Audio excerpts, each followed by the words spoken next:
कि रिजेक्शन कहाँ होती है, प्रोसेस क्या है, टेक्निकल एस्पेक्ट्स क्या है और आपको किन किन चीज़ों पे ध्यान देना है जिससे कि रिजेक्शन ना हो। तो आपके स्क्रीन पे जो भी एक QC पोर्टल दिख रहा है, ये एक ऐसा हमारे पास पोर्टल होता है। जब आप डॉक्यूमेंट अपलोड करते हैं तो ऐसा हमारे पास डॉक्यूमेंट आता है। लेफ्ट साइड में रेसिडेंट का फोटो है, उसके नीचे उसका डेमोग्राफिक डिटेल्स है, सेंटर में आप जो टैब्स में जो आप रेस्पेक्टिव डॉक्यूमेंट्स अपलोड करते हैं वो आता है, राइट साइड में हम उसको एरर कैटेगरी में मार्क करते हैं। अगर सब कुछ सही है तो करेक्ट, अगर किसी भी एरर में वो फॉल कर रहा है तो हम उसको उस एरर कैटेगरी में मार्क करेंगे। This is how a normal process of the QC will go on. ठीक है, मैं इस चीज को क्यों दिखा रहा हूं, आप ऊपर देखिए photo, HOF, POI, POA, POR and POB, ये आपके पास 4 से 5 टैब है। आप लोग क्या करते हैं कि जब कोई न्यू इनरोलमेंट होता है, मान लीजिए किसी ने स्टैंडर्ड सर्टिफिकेट दिया, standard certificate is valid for POI, POA and POB, right? Valid है? यस और नो? अब आप क्या करते हो कि किसी एक टैब में उस डॉक्यूमेंट को आप अपलोड कर देते हैं, रिमेनिंग टैब को आप छोड़ देते हैं फॉर द न्यू इनरोलमेंट। हमारे पास क्या होता है, वो एक टैब में हमारे पास POI आ गया, हम जब दूसरे टैब में गए तो POA है ही नहीं, POB है ही नहीं, हम क्या करें उसको? फिर ultimately we have to reject that packet, हमको उसको अल्टीमेटली रिजेक्ट करना पड़ता है उस इनरोलमेंट को। मैं इसको क्यों आपको बार बार ध्यान दिला रहा हूं, क्योंकि आप जब भी कोई इनरोलमेंट करो, कोई भी न्यू इनरोलमेंट हो, अगर एक ही डॉक्यूमेंट सारे टैब्स में एप्लीकेबल हो रहा है तो आप उसको उतने बार स्कैन करके उतने टैब्स में आप अपलोड करो। एक मिनट, क्वेश्चन से बाद में लेंगे। इसमें आपका जब आप सारे टैब्स में जब तक आप नहीं दोगे तो हमें ना टैब वाइज डिसीजन लेना होता है। किसी भी एक टैब में अगर कोई भी एक डॉक्यूमेंट गलत होगा और उसमें जैसे ही हमने कोई एरर मार्क किया, आपका ओवरऑल जो पैकेट है वो रिजेक्ट हो जाता है। This is the major problem. आपको ये शायद फील्ड में नहीं समझ में आती होगी, but this is the reality. हमें क्या होता है कि हमारे डेटाबेस में हमारे ईच POI, POA, POR के अगेंस्ट में हमारा एक रिपोजिटरी स्टोर होता है, जिसको आप CIDR बोलते हैं, सेंट्रल आइडेंटिटी डेटा रिपोजिटरी। अगर हमने किसी एक POI डॉक्यूमेंट में आपने सारा डॉक्यूमेंट स्कैन कर दिया जो कि POA के लिए भी एप्लीकेबल है, POB के लिए भी एप्लीकेबल है, तो कल को अगर मैंने न्यू इनरोलमेंट सेग्रीगेट करके मैंने डेटा निकाला डेटाबेस से, तो हमारे पास सिर्फ उस इनरोलमेंट आईडी का POI आएगा। उसके साथ क्या POB लगा हुआ है, क्या POA लगा हुआ है, हमें नहीं पता चलता। एंड एट द एंड जब आप बोलते हो कि ये रिजेक्शन हो गया या RO हमें रिक्वेस्ट भेजते रिजेक्शन एनालिसिस कीजिए, इसका क्यों रिजेक्ट हुआ, हमारे पास वो डेटा नहीं होता, क्योंकि आपने एक ही टैब में सारे डॉक्यूमेंट लगा दिए। This is a common problem. New enrolment में आप लोग अच्छे से ध्यान देंगे, क्योंकि ऑलमोस्ट 99.6% पॉपुलेशन इंडिया में सबके पास आधार है, और जो न्यू इनरोलमेंट है वो मेजरली 0 to 5 ईयर्स के लिए ही है। अगर अभी भी कोई ग्रेटर देन 18 ईयर्स के पास आधार नहीं है और वो इनरोलमेंट के लिए आ रहे हैं, तो आप उस चीज़ का ध्यान रखेंगे कि उनका एक एक document POI, POA and POB सब कुछ वेरीफाइड होना चाहिए। एक जगह भी अगर आपको सस्पिशियस अगर लग रहा है तो आप उसका इनरोलमेंट नहीं करेंगे, specifically for the new enrolment. कोई लीनियंसी नहीं, कोई लीवरेज नहीं, आप डॉक्यूमेंट लेके आइए तभी हम उसको इनरोल करेंगे, for specifically for the new enrolment. ठीक है, नेक्स्ट ये कुछ ग्रेव एरर्स है जो स्टार्टिंग से कुछ हम लोग डिस्कस कर रहे हैं। DOE 1 क्या होता है, DOE 2 क्या होता है, बायोमेट्रिक एरर्स क्या होते हैं। तो ये कुछ आपके ग्रेव एरर्स हैं जिसके बेसिस पे आपको पेनलाइज किया जाता है और उसके अकॉर्डिंग आपका सस्पेंशन जो भी 10,000 15,000 की पेनल्टी लगती है। ये जो आपके एरर कैटेगरीज हैं, इस एरर कैटेगरी में जब भी आपके कोई पैकेट रिजेक्ट होती है वो उसको ग्रेव एरर माना जाता है। Missing document, photo of photo, age mismatch, फिर आपका चाइल्ड फोटो मिसमैच, ये जितने अनपार्लियामेंट्री लैंग्वेज जो जितने आपको एरर्स दिख रहे हैं ये सारे ग्रेव एरर्स होते हैं। आप चीज़ को पहले समझिए। आपको जब आप फील्ड में इनरोल करते हैं तो आपको लगता है कि नहीं ये चल जाएगा, चल जाएगा और कल को अगर उसका डेटाबेस मैंने निकाला तो मेरे पास रिकॉर्ड नहीं है। आप इस सीरियसनेस को समझो। आप 136 करोड़ पॉपुलेशन का अगर आप बोलोगे कि इसका ये डॉक्यूमेंट लगाते हैं चल जाएगा, कभी कभी चल भी जाता है, शायद हमसे मिस्टेक हो जाती है या जो आपका सिस्टम है वो रिस्पॉन्ड नहीं कर पाता, उससे मिस हो जाती है, शायद कभी कभी निकल जाता है। लेकिन मैक्सिमम टाइम हम कोशिश करते हैं कि इस तरह के आधार ना बने जिसमें कि या तो डॉक्यूमेंट अटैच नहीं है, गलत डॉक्यूमेंट अटैच है, या फिर कोई एरर किया हुआ है।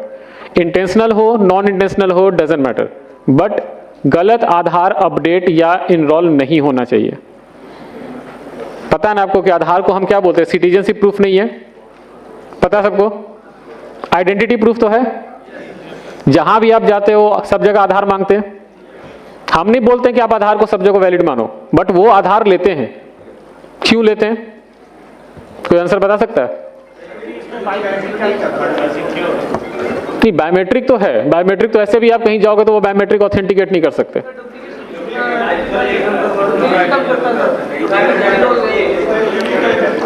डुप्लीकेसी, ठीक है। डुप्लीकेसी पे मैं आपसे क्वेश्चन पूछता हूं। मैंने अगर HOF बेस्ड इनरोलमेंट करवाने के लिए मैं आया हूं, ठीक है, मेरे पास एक रेसिडेंट रहता है, मैं HOF उसका इनरोल करवाने आया हूं, क्या आप आधार उसका वेरीफाई करते हो कि ये लेटेस्ट है या पुराना है?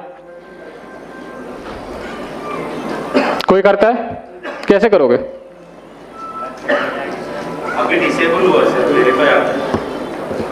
वेरीफाई आधार डिसेबल हुआ, बट आप नहीं कर पाते हो ना अभी। अगर वो हो सकता है कि किसी पुराने एड्रेस पे वो अपना आधार लेके आ रहा है, आप उसी आधार पे HOF बेस्ड इनरोलमेंट कर दोगे। शायद हो सकता है उस एड्रेस पे वो रेसिडेंट रहता भी ना हो, लेकिन किसी और का आधार उस एड्रेस पे बन गया। और HOF तो हमने कभी एज लिमिटेशन पे नहीं लगाया, HOF तो कोई भी कर सकता है। आप चीजों को सीरियसनेस को समझो। जो एक छोटा सा गैप है जिसके लिए हमने रेसिडेंट को बोला है कि नहीं ये एक फैसिलिटी हमें रेसिडेंट को देनी है, उस फैसिलिटी का कहीं गलत इस्तेमाल भी हो सकता है। और इसी तरीके से होता है। आपके पास कोई आधार लेके आता है, आपको पता ही नहीं होता वो अपडेटेड है, पुराना है, कितने साल पुराना है, फर्स्ट आधार है, और आप उसमें देखकर मैन्युअली उसका एड्रेस इनपुट कर देते हो। Head of the family based पे इनरोलमेंट हो गई, वो हेड ऑफ द फैमिली उस एड्रेस पे रहता है नहीं रहता है मुझे नहीं पता, बट किसी और का आधार उस पे बन गया, बन जाता है ना, ऐसी यही प्रोसेस है ना। तो ये जो छोटे छोटे प्रॉब्लम्स हैं, इसको हमें ध्यान में रखते हुए जो न्यू इनरोलमेंट्स है उस पे स्पेसिफिकली स्ट्रिक्ट रखना है। एक भी डॉक्यूमेंट जहां पे आपको लगे कि ये प्रॉब्लम है या कुछ मिस्टेक्स है या ओवरराइटिंग किया हुआ है, आप उसको एक्सेप्ट नहीं करेंगे। ये नहीं कि हाँ बहुत दूर से आए हैं तो उनका कर देते हैं, वो दोबारा आ सकते हैं, लेकिन कल को अगर कुछ गड़बड़ हो गया ना तो उनके साथ साथ आप भी जाओगे, फंसोगे साथ में। इसलिए ऐसा काम ही नहीं करना है न्यू इनरोलमेंट में कि किसी को भी ऐसा फील हो कि नहीं आधार ये गलत बन गया है, हमने कुछ डेट ऑफ बर्थ गलत डाल दिया, उसका तो लिमिट ऑलरेडी एक्सीड कर गया, अब वो हर एक रीजनल ऑफिस घूम रहा है कि मेरा डेट ऑफ बर्थ का एक ही लिमिट था, वो भी मैंने अपडेट करवा लिया है क्योंकि इनरोलमेंट ऑपरेटर की गलती थी, अब हम क्या करें। और exception handling is literally an exception process. बहुत हेडेक है और इतने आसानी से आधार नहीं बनता। शायद कुछ लोगों को पता होगा कि एक्सेप्शन प्रोसेस बहुत क्रिटिकल है और इतने आसानी से कोई भी रीजनल ऑफिस उसको अप्रूव नहीं करते। जो आप नेम चेंज या किसी के फादर्स का नेम को पिक कर लेते हो, किसी के मिडिल नेम पिक कर लेते हो, और कोई भी एक POI डॉक्यूमेंट लगाता है जिसमें रिलेशनशिप स्टैब्लिश हो जाता है, और वो उस रिलेशनशिप स्टैब्लिश की वजह से आप उसका POI मान के उसका नेम अपडेट कर देते हो। This is a very critical scenario. ये सारी चीजों को आप ध्यान में रखिए। आप ये मत समझिए कि मुझे एक सर्विस है, मैं एक सर्विस दे रहा हूं और उस सर्विस देने के बाद माय रिस्पॉन्सिबिलिटी इज ओवर। नहीं, रिस्पॉन्सिबिलिटी आपकी तब तक खत्म नहीं होती है जब तक उसका सही आधार नहीं बनता।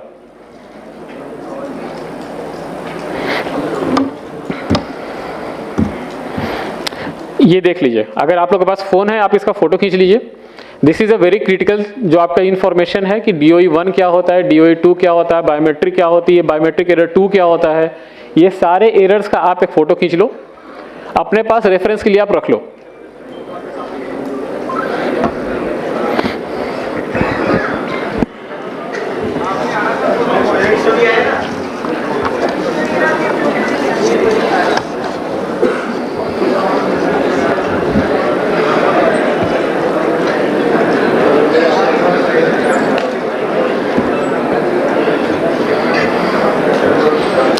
ये एरर कैटेगराइजेशन है, जिसमें आप जिस भी एरर में आप जैसे मार्क होगे उसके अकॉर्डिंग ये आपकी पेनल्टी लगेगी।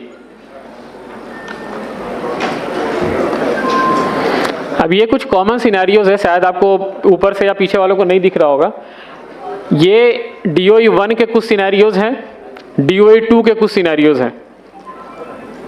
DOE 1 में आपका फ्रॉडुलेंट आता है, मिसिंग आता है, जो डॉक्यूमेंट बेस्ड एरर होते हैं।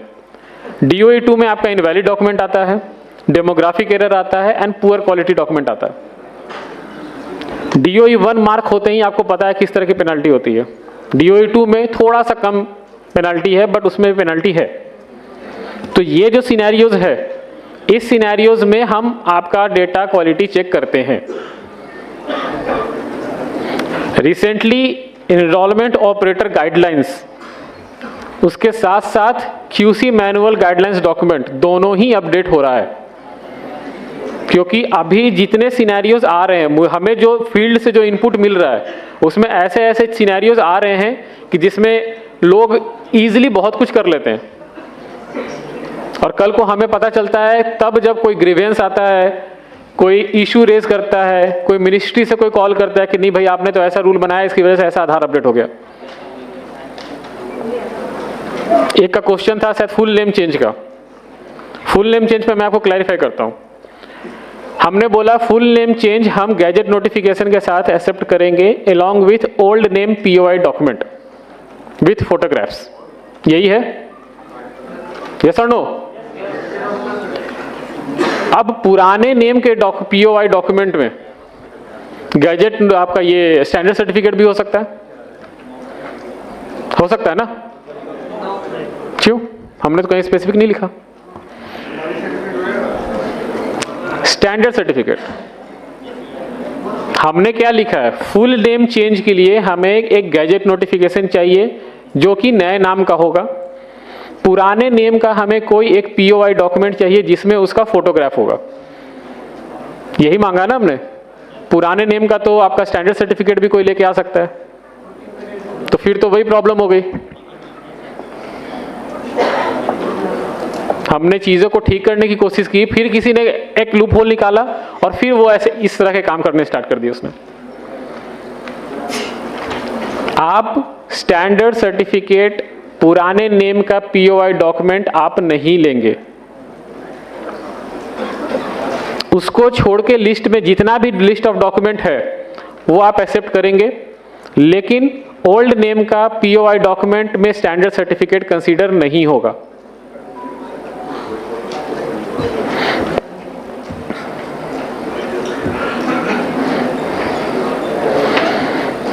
ये कुछ कॉमन मिस्टेक है जो मैं आपको दिखाना चाहता हूं। यहां पे फर्स्ट में है gender photo mismatch. Enrolment operator ने गलती से या इंटेंशनल या non intentional, I don't know, हमें नहीं पता चलता कि वो जानबूझ के कर रहा है या गलती से हो गई है, बट यहाँ पे फोटो किसी मेल का है और वहां पे इनपुट अब मेरे पास मैसेज आया फीमेल। हम इसको क्या करें? हम अगर इसको DOE 1 में मार्क करेंगे तो आप सस्पेंड हो जाओगे, पेनलाइज हो जाओगे, but we are forced to do दो। हमें वो करना पड़ता है क्योंकि यहाँ पे क्लियर इंस्ट्रक्शन है कि अगर जेंडर फोटो मिसमैच है then this is a DOE 1, this is a grave error. Second है एज फोटो मिसमैच। यहाँ पे जो फीमेल है उनका फोटो देख के लग रहा है कि अप्रोक्सीमेटली 15 to 20 ईयर्स होगा मैक्स। एज जो मेरे पास आया है वो है 81 ईयर्स। तो आपको लगता है कि आप गलतियां नहीं करते हो, मैं बस आपको सिनेरियोज दिखा रहा हूं कि मेरे पास ऐसे डॉक्यूमेंट्स आते हैं और मुझे कोई बोलता नहीं कि आप इतने रिजेक्शन क्यों करते हो। I am forced to do so. मैं क्या करूं ये सब सिनेरियोज का, कैसे पास करूं मैं इसको? आई नो कि आप भी एक इकोसिस्टम पार्टनर का हिस्सा हो, आपके बिना आधार नहीं चलेगा, आई नो, बट अगर ऐसे सिनेरियोज मेरे पास आता है तो मुझे वो रिजेक्ट ही करेंगे, वो भी DOE 1 में। थर्ड है आपका फोटो ऑफ फोटो। सी अब क्लियर देखो, फोटो ऑफ फोटो खींचा हुआ, रिफ्लेक्शन आ रही है फोटो की।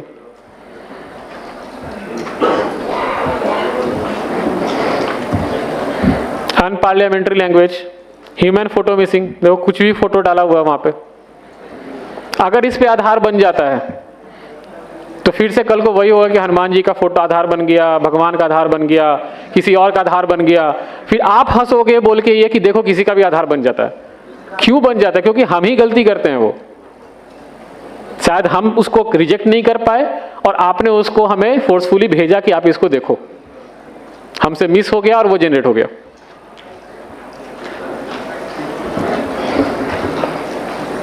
अब ये देखो बर्थ सर्टिफिकेट है, ये किसी ने फोटो और पीओबी टैब में बर्थ सर्टिफिकेट दिया है। बर्थ सर्टिफिकेट में जो रेड से सर्कल किया हुआ है वहां पे किसी ने मशीन से टाइप करके ओवरराइट किया हुआ है। शायद आप उस रेसिडेंट को जानते होंगे, आप उसको जानते हो कि इसका डेट ऑफ बर्थ यही है। हमें क्या पता कि वो रेसिडेंट कौन है और वो फ्रॉड करना चाह रहा है कि वो सही करना चाह रहा है। अगर हमने इसको पास किया तो हमारे रिपोजिटरी में यही डॉक्यूमेंट स्टोर होगा। कल को अगर कोई क्वेश्चन किया तो बोला कैसे एनरोलमेंट ऑपरेटर्स हैं आपके, कैसे क्यूसी की टीम है आपकी जो ऐसे पास कर देते हैं। अगर कहीं ओवर राइटिंग है तो आप रेसिडेंट को बोलिए कि जिस डॉक्यूमेंट को आप लेकर आए हैं उसके जो ऑथराइज्ड जो आपके एडवाइजरी हैं वो वहां पे साइन कर दें, हम उसको एक्सेप्ट कर लेंगे। कोई भी लिख देगा कहीं पे तो हम उसको क्या पता चलेगा कि वो वेरीफाइड है या नहीं है। Whitener used in standard certificate, क्या जरूरत है? कितना महंगा स्टैंडर्ड सर्टिफिकेट डाउनलोड करना? फ्री है ना वेबसाइट से डाउनलोड करना, तो डाउनलोड करके दोबारा भर लीजिए। व्हाइटनर क्यों लगाना? और उसको आप एक्सेप्ट भी क्यों करते हैं, क्यों भेजते हैं हमारे पास?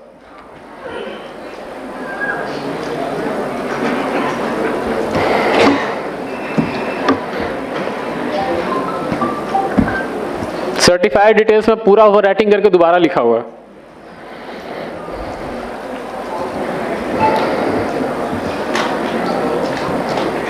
सेम एरर्स, व्हाइटनर,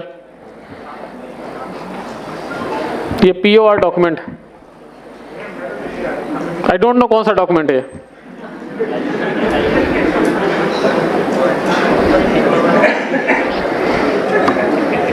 ये देखो क्या है ये? आधार बनवा रहे हैं या क्या कर रहे हैं?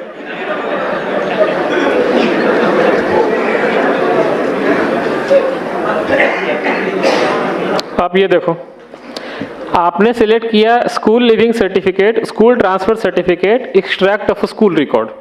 ठीक, डॉक्यूमेंट क्या है? कोई पब्लिक माध्यमिक विद्यालय है, उसमें एक्सट्रैक्ट लिखा हुआ है, साइन किया हुआ है, और ये डॉक्यूमेंट हमारा अप्रूव्ड लिस्ट में हम मानते भी नहीं है इसको। आप उसको भेज देते हो कि शायद कोई पास कर दे या चला देगा इसको।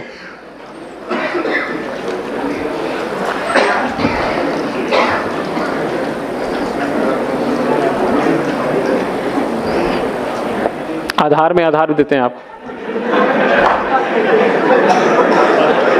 मैं आधार का एड्रेस देके आधार का एड्रेस कैसे अपडेट करूं?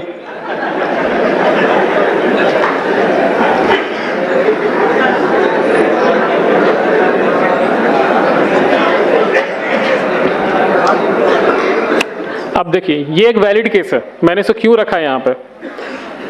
कभी कभी क्या होता है कि बर्थ सर्टिफिकेट जब बनता है बच्चे का, उसमें उसका नामकरण नहीं होता, और बर्थ सर्टिफिकेट जो है वो आरजीआई इशू करता है, रजिस्ट्रार जनरल ऑफ इंडिया। उस समय नाम नहीं होता है तो वो क्या करते हैं कि उस जगह को ब्लैंक छोड़ देते हैं और बाकी रिमेनिंग इंफॉर्मेशन भर देते हैं, इसलिए कि कल को अगर आपका नाम हो जाता है, नामकरण कर दिया जाता है, तो आप आके अपडेट करवा लीजिए। इन्होंने क्या किया, खुद से ही नामकरण करके लिख दिया और वो आपने स्कैन करके भेज दिया। आपको भी लगा कि हाँ सही है, यही तो नाम है, भेज दो।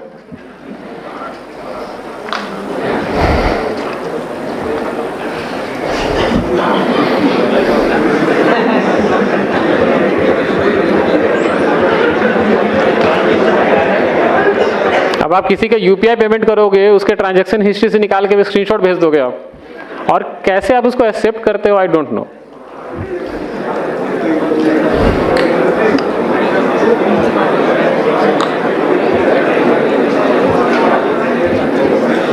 ये कॉमन एरर्स था जो मेरे पास आते हैं, उसके कुछ मैंने स्क्रीनशॉट्स आपको दिखा दिए थे। इसके अलावा अब मैं आपके रिजेक्शन पे बात करता हूं। आपके पैकेट मैक्सिमम टाइम रिजेक्ट होता होगा technical error.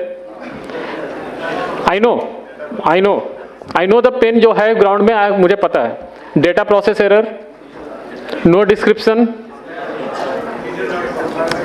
Reason not found, packet data invalid, UID inactive, technical issues.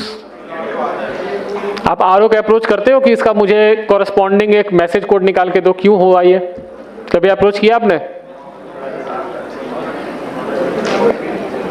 कल मैं टेक सेंटर से आया हूँ बेंगलोर से, और मैं वहाँ पे स्पेसिफिकली ये सारे रिजेक्शन कोड के साथ साथ जो एमडीडी प्रोसेस होता है, मैनुअल डीडुप्लीकेशन। देखिए हमारा सिस्टम एक सेडा से बना हुआ है। आप जो भी पैकेट आप यहाँ से भेजते हो वो हमारे एक सेडा में आता है। सेडा से 14 स्टेजेस हैं, वो घूम के वापस से सेडा में आता है। उसके बाद वो आधार जनरेट होता है। सेडा से पहले एक प्री सेडा होता है, जहाँ पे कि अगर आपका मान लीजिए डॉक्यूमेंट आपने स्कैन किया, अपलोड किया, लेकिन वो हमारे पास नहीं पहुँचा, तो वो प्री सेडा में रिजेक्ट हो जाएगा। उसका मैसेज कोड जाएगा, packet was rejected in pre सेडा फ्लो। सेडा इतना टेक्निकल मत जाओ आप। तो ये जो रिजेक्शन है वो सेडा से पहले होता है। अब आते हैं सेडा पे। सेडा के बाद जो पैकेट स्टार्ट होती है, बेसिकली पैकेट की जर्नी सेडा के बाद स्टार्ट होती है। आप चीज को समझो, यहाँ ये जो प्रोसेस है ना, इससे आपको समझ में आ जाए कि आपकी गलती कहाँ होती है। सेडा के बाद वो पैकेट अलाइन होता है क्यूसी में जाने के लिए। क्यूसी में टोटल 5 स्टेजेस है। न्यू इनरोलमेंट के लिए डीडीसी, उसके बाद smart QC, then new enrolment, अगर एक्सेप्शन है तो बायोमेट्रिक एक्सेप्शन, एंड देन उसके बाद वो क्यूसी से आउट होता है। किसी भी एक जगह पे पैकेट सस्पिशियस लगा, कहीं ना कहीं तो वो रिजेक्ट हो जाएगा under the manual data quality check. This is the rejection code of QC. इसको छोड़ के अगर कोई भी रिजेक्शन है that is not related to the QC, all are related to the different process of the सेडा। क्यूसी से निकलता है, उसके बाद जाता है वो मेटा डेटा वैलिडेशन में। आप पूछो मेटा डेटा वैलिडेशन क्या होता है?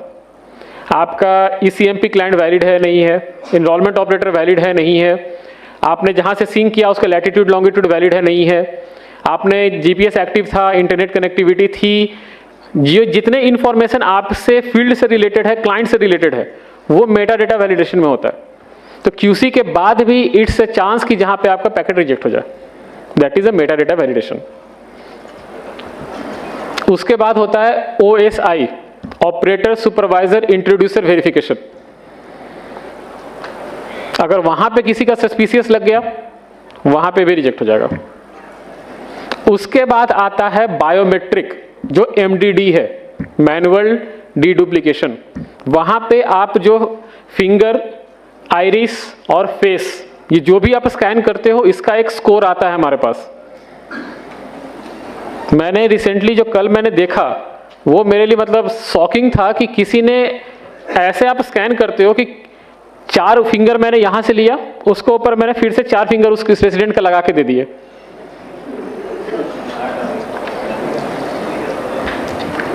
ये मैंने आंखों से देखा कि ऐसे पैकेट वहां पे आते हैं। आप क्या करते हो? स्कैनर ठीक से साफ नहीं किया आपने, एक के बाद एक, एक के बाद एक, एक के बाद एक, वो कंटिन्यू उसी पे फिंगरप्रिंट आप ले रहे हो। धीरे धीरे उसका स्कोर कमता जाता है और बायोमेट्रिक मैचिंग में वो रिजेक्ट हो जाता है।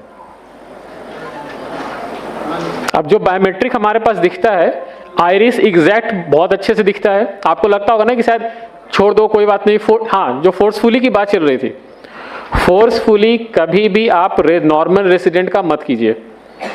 एक्सेप्शन केसेस में कीजिए, जहां पे रेसिडेंट 60 ईयर से एबव है, जिनका बायोमेट्रिक कैप्चर नहीं कर पा रहे, या बच्चा है और वो 0 to 5 के बीच में आधार बना और उसके बाद वो 5 ईयर के अंदर में ही आधार अपडेट करवाना चाहता है। उस सिनेरियोज में बायोमेट्रिक ठीक से नहीं मैच होती, तो वहां हमें फोर्सफुली देना पड़ता है। लेकिन जो नॉर्मल रेसिडेंट है, जो 30 साल का है, 20 साल का है, 40 साल का है, उसकी बायोमेट्रिक सब कुछ सही है, कोई प्रॉब्लम नहीं होती। बट वहां पे जब आप फोर्सफुली डालते हैं ना, तो एमडीडी में वो दिखता है कि ये फोर्सफुली डाला हुआ है और इसकी रिक्वायरमेंट नहीं थी, और उसका स्कोरिंग होता है 2, 3, 17, 19 आउट ऑफ 100। वो वहां रिजेक्ट हो जाता है। आप सिस्टम के ना कॉम्प्लेक्सिटीज को समझो कि 136 करोड़ पॉपुलेशन के डेटाबेस को संभालना इतना आसान नहीं है। और ये जो जितने स्टेजेस हैं, ये सारे स्टेजेस मैनुअल भी हैं और ऑटोमेटेड भी हैं। कहीं ना कहीं तो एक पैकेट फंसी जाता है। अब आप ऐसा मान लो कि मैंने अगर ये इस कोड में रिजेक्ट किया कि आपका लेफ्ट फिंगर का, लेफ्ट हैंड का जो फर्स्ट फिंगर है वो मैच नहीं किया ओरिजिनल आपके फिंगरप्रिंट से, इसलिए मैंने रिजेक्ट कर दिया। ये मैं रेसिडेंट को अगर मैसेज भेजूं तो रेसिडेंट क्या बोलेगा कि मुझे इससे क्या मतलब है? ये आपकी परेशानी है, ये हमारी परेशानी है। This is not a resident headache. वो वहां पे technical issues, data process error, वो वहां पे उस तरह के कैटेगरी में रिजेक्ट होते हैं। आप ऑफलाइन इनरोलमेंट कर रहे हैं, जैसे ही आपने सिस्टम सिंक किया, फ्रैक्शन ऑफ सेकंड के लिए आपका इंटरनेट चला गया। जो आप पैकेट बोलते हो, जो ईआईडी बोलते हो, वो ईआईडी प्री सेडा के बाद बनता है, जहां पे आपका डॉक्यूमेंट, उसका बायोमेट्रिक इंफॉर्मेशन, आपका क्लाइंट वर्जन सब कुछ मिल के एक 14 डिजिट का एक ईआईडी बनता है। वो ईआईडी बन नहीं पाया, टेक्निकल एरर। मैं समझाऊं कि कौन सा डॉक्यूमेंट नहीं आया या क्या नहीं आया, कैसे नहीं आया, कैसे समझाऊं मैं? और रेसिडेंट को उससे मतलब भी नहीं है। ये सारी चीजें जो है बाहर से देखने में बहुत इजी लगता है, बट जब सिस्टम में जाओगे, आपको अगर हैंडल करने के लिए दिया जाएगा ना, तो बहुत कॉम्प्लेक्स है। बाहर से तो ठीक है, 14 डिजिट का आधार है, तो 14 डिजिट के आधार को मेंटेन करने के लिए सोचो आप कितने रीजनल ऑफिस हैं, कितने एक टेक सेंटर है और कितने रिसोर्सेस काम कर रहे हैं। यहां से जब पैकेट एमडीडी से निकलता है तो जाता है आपका एफएमएस सिस्टम में, that is a fraud management system. यहां पे कुछ पैरामीटर सेट है, मैं आपको बताऊंगा नहीं, वहां पर पैरामीटर सेट है। इस पैरामीटर में अगर आपका पैकेट फॉल किया तो रिजेक्शन कोड आएगा, EID found as a fraud and rejected. ऐसे टोटल 432 मैसेजेस हैं, रिजेक्शन के, एक्सेप्टेंस के, किस तरह के रेसिडेंट को मैसेज जाना चाहिए, किस तरह से इनरोलमेंट ऑपरेटर को मैसेज जाना चाहिए, उसमें भी अभी हम काम कर रहे हैं कि आपके पास ही मैसेज जाए। तो ये सारे जो टेक्निकल चीजें हैं, ये आपको ग्राउंड पे नहीं पता होता। आपको लगता है कि नहीं, मेरे पास एक इनरोलमेंट करना है या अपडेट करना है, आया रेसिडेंट, जानकार ही होता है, कर देते हैं। जानकार भी हो तो बोल देते हैं कर दो ना, कोई दिक्कत नहीं है, 85 रुपया तो जाएगा, 100 रुपया तो जाएगा। आप ये देखो कि अगर वो रिजेक्ट हो गया, अगर डेट ऑफ बर्थ अपडेट करवा रहे हैं तो लिमिट गई, नेम अपडेट करवा रहे हैं तो भी लिमिट गई। लिमिट से याद आया, बर्थ सर्टिफिकेट जो एक्सेप्शन केसेस जो हमने लिखा है यहाँ पे लिस्ट ऑफ डॉक्यूमेंट में, इसमें कहीं हमने ये नहीं लिखा है कि हमें एक्सेप्शन हैंडलिंग में बर्थ सर्टिफिकेट भी चाहिए। There is a small miss. ये लिखा हुआ डिक्लेरेशन चाहिए। अब आप लोग क्या करते हो ना, डिक्लेरेशन ही सीधे भेज देते हो। डिक्लेरेशन के साथ हमें वो बर्थ सर्टिफिकेट भी चाहिए, तो वो जाएगा एक्सेप्शन में, वो क्यूसी पास होगा, उसको ओरिजिनल ऑफिस वहां से उसको पिक करेंगे और वो फिर बैकएंड से वाइट लिस्टिंग होकर आपका आधार जनरेट होगा। और अभी जो रिसेंटली मैंने नोटिस किया है कि जो एचओएफ का एड्रेस अपडेट का डिक्लेरेशन है, वो कोई ऑपरेटर नीचे ड्रॉप डाउन लिस्ट में सिलेक्ट करता है अंडर द न्यू इनरोलमेंट और वो भेज देता है। जो एचओएफ का डिक्लेरेशन है, पता है ना आपको, एड्रेस अपडेट के लिए एचओएफ डिक्लेरेशन है, सेल्फ डिक्लेरेशन जिसको आप बोलते हो, that is only for address update and that और डॉक्यूमेंट जो है वो बस एक पीओआर एक्ट करेगा। लेकिन जबकि वो ड्रॉप डाउन लिस्ट में आता है, हमारे पास न्यू एंड अपडेट का अलग अलग सा ड्रॉप डाउन लिस्ट नहीं है, एक ही लिस्ट है। तो उसमें वो लिस्ट में आता है, लोग क्या करते हैं, उसी को डॉक्यूमेंट को सिलेक्ट किया, न्यू इनरोलमेंट में डाला, अपडेट भेज दिया। हमारे पास वो बस एक कैटेगरी आता है, फोटो और एक पीओआई। पीओआई में क्या है, सेल्फ डिक्लेरेशन। बहुत केसेस आ रहे हैं अभी, बहुत। अब मैं इसको क्या समझो, इंटेंशनल है, लैक ऑफ ट्रेनिंग है, या आप जानबूझ के कर रहे हो?